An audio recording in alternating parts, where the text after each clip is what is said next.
Welcome back to a dive into the lore, where we explore the lore of your favorite fantasy worlds. Today we'll be talking about the Korean MMO RPG Mabinogi once again, discussing the questline, Chain of Destruction, and the primary character of said questline, Eiren. While the questline itself is pretty short, it's probably the most densely packed of any Talon story, so grab a drink, grab a snack, and let's get started. The story begins in the sleepy town of Tirhanel as we speak with Duncan. He tells us that he recently stole a runestone from the local Lost and Found and asks us to find the original owner and return the item. We speak to the local priestess and then the magic school teacher, Lasar, who explains that the stone is a mana stone and sends us to speak with a visiting expert. We approach a young man who's standing behind the school and I opt to just stare at him like a weirdo. No matter what option you pick, you will frighten him. He explains that he was the one who lost the stone, but gives it to you with a request that you take it to Albi Dungeon. Once we drop the item on the altar, we take control of a mysterious woman, and re-experience her fighting her way through Albi Dungeon with the Chainblade. After we kill a few waves of enemies, her internal monologue explains to us that she's been searching for something. We see her meet with the Ace heroes, and the memory ends. We return to the Mana Stone expert and tell him what we saw, and then we go back to Duncan. We can either tell him the truth about what we did with the stone, or we can lie to him. And honestly, it doesn't really matter. We speak with Duncan again, and he shows some concern for us, saying that we seem a little off. We leave him, and he advises us to keep our friends close. Shortly after this conversation, we stumble upon the Ace heroes and speak with Starlet. We share what we saw, and she seems startled, asking how we know what happened. Professor J steps in and mentions that we're letting off some strange energy, which Merlin initially tries to blow off before realizing that the professor is indeed correct. In a bit of a panic, he asks us how we have a Sluagh inhabiting us, and if we plan to grow it.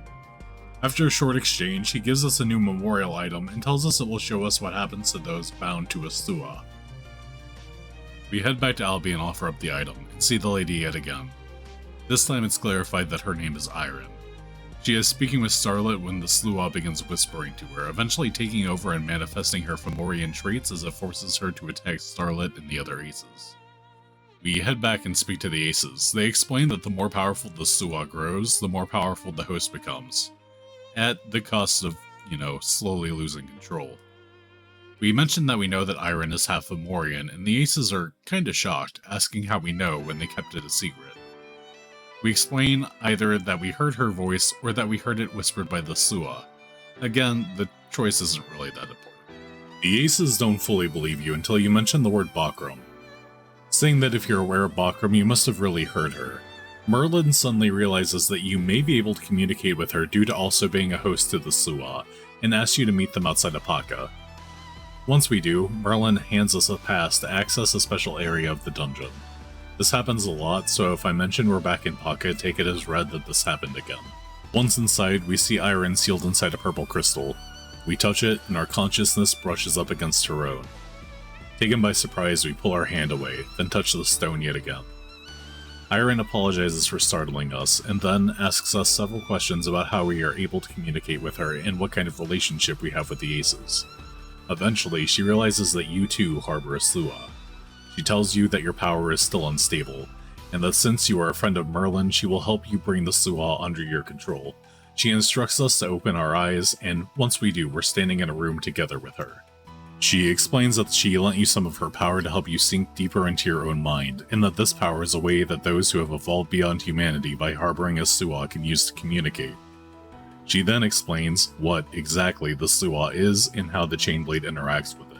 The Sluagh itself is an evil spirit that feeds off the negative emotions of others, with the Chainblade functioning as a conduit for the power it generates, called Dorka. When a host attacks someone with the Chainblade, the Sluagh is able to siphon away some of the negative energy inside the target, and that energy is then used to enhance the host's own abilities, which is actually pretty unique and cool flavor for a talent, honestly. No notes. She creates several monsters for us to practice leeching Dorka from, and mentions that consuming too much Dorka is dangerous because it will cause the Sluagh to grow more powerful, eventually so powerful that it will overpower the host and take control. She also tells us that the runestone embedded in the Chainblade works to control the flow of Dorka coming in and out of your body, and to be extremely careful not to break it. This might sound like foreshadowing. It is not.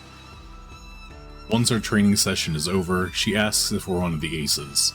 We can lie to her, in which case she becomes a little bit jealous, asking if you've replaced her. No matter what answer you give though, she'll ask if you think you can do what she was unable to, and overcome the Sluagh's darkness. She says that she's starting to feel a little bit tired, and asks you to come see her again for more training once she's had some time to recover.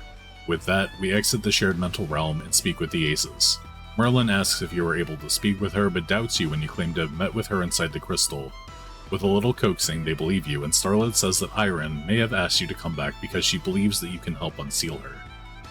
We speak to Professor J, and he explains that they met Eiren long ago, and that she was something of a mentor to all of them. They then ask that you meet with her again, so we return to the hidden room and place our hand upon the crystal. Once we speak with Eiren, she asks us several questions about what's happened since she was sealed away, then talks a little bit about herself. She explains to us that one of her parents was in fact an extremely powerful Fomor despite her human appearance, and that she was actually born with the Sluagh. She says that it was a burden to her, but that she wouldn't trade it away because it had allowed her to meet with the aces. She then says that she will show us another skill in order to help contain the Sluagh, and teaches us Dorka Conversion and Chain Crush. Then our lesson with her comes to an end. She tells us that, in the past, she had hated both the Sluagh and herself for feeding from the misery of others, but that her view began to change during her time with the aces, as she came to see it as a power to help others. Before we leave, she warns us to remember who we are, why we want to be strong, and that if we lose sight of ourselves, we may end up sealed like her. With that, we pull our hand from the crystal, and back in the real world, the aces send us on a hunt for her old journal, in hopes that it contains a clue on how to break the seal. We head to Dunbarton and speak with Ira. We describe the book, and Ira lets us know that she just so happens to have found what we were looking for recently, hidden away on an old shelf. She seems a little worried, and mentions a person had asked to see it before you arrived, but gives you the book.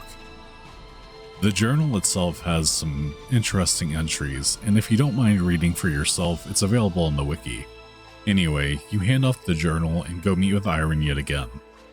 She's a little embarrassed that you peeked at her journal, and explains that she spent a great deal of time traveling the world to find ways to control the Sluagh. She also recollects what happens after the memory we saw of her going berserk, waking up surrounded by the broken, bloodied bodies of the aces. In the end, the guilt from the incident was just too much, and she decided to seal herself away. Sharing her story helps her resolve herself, and she says that she will keep you from meeting the same fate, then teaches you another pair of skills. Once you clear her test, she warns that the people who once hunted her may turn their sights to you, and asks that you find a way to harness Bakram. With that, you leave the mental space and return to the aces. After a short conversation, Merlin has a spark of inspiration and asks if you can procure another mana stone, further explaining that he created one for Eiren in the past. We head back to the mana stone expert fellow from before, and he gives us one after asking what we need it for. Stone in hand, we return to Merlin, who waves his hand over it before handing it back to you and sending you to speak with Eiren yet again. Eiren asks if you made any progress with the journal, and you tell her about the newly crafted runestone. She then earns every point I can give by calling Merlin insufferable. Thank you, Eiren. She decides that she will teach you a few additional skills before resting while she uses the stone, but her mood is very different. Knowing that she may soon be free, she takes on a playful, teasing attitude, poking fun at us about Starlet's feelings towards us. Interestingly, if you're married in-game, she'll have some unique dialogue, which is cool attention to detail we don't see too often. We learn the skills from her, and she reveals that she's a little anxious about being unsealed. Eventually, she begins to sink into a sleep and muses about why we were infected by a Sluagh, how we found her, and if it was a fated encounter. With that, we once again return to reality and go on a picnic with the aces as a bit of a filler. Afterwards, we're called by Ira again, and she mentions that the mysterious figure who had asked to see Eiren's journal before came back and asked if anyone had taken it, then started acting, ominous. She gives us a brief description that matches the Mana Stone expert from before. Ooh, foreshadowing. Returning again to the Aces, Merlin reveals that he detected an evil mana release from the runestone and that it was likely tainted. Somehow he didn't notice, despite the game insisting that he's like the best in the world at this stuff. You return to the space containing Eiren's sealing crystal and watch her break free. A bunch of Fomor goons run in saying they need to claim the Sluagh's power and are handily beaten by the newly released Eiren. However, as a result, Eiren is almost immediately taken over. We help her calm down by leeching away her Dorka in combat and go out of control ourselves.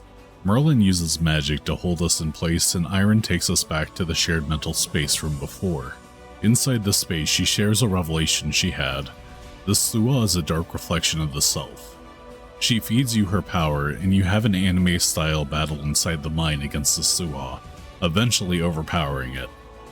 Sometime later, you wake up and meet Eiren face to face for the first time. She kind of recaps the entire story for us, then takes our hand, which we can respond to in a few different ways. Personally, I decided to hold her hand, so we had a bit of a cute moment where she decides that she couldn't be too bad of a person if she was able to make friends with someone like us. She tells us that she was testing to see if she was able to resonate with us anymore, and upon confirming that she's unable to, she realizes that she has lost her power entirely. She seems fine with it though, saying that while she can no longer be a member of the Aces, she's relieved to be free of the Sluagh. She gives us some parting words and leaves to spend some time with the Aces before going her own way, and with that, the quest comes to a close. As always, with the game lore covered, let's talk about the inspirations behind the Sluagh as we see it in Mabinogi.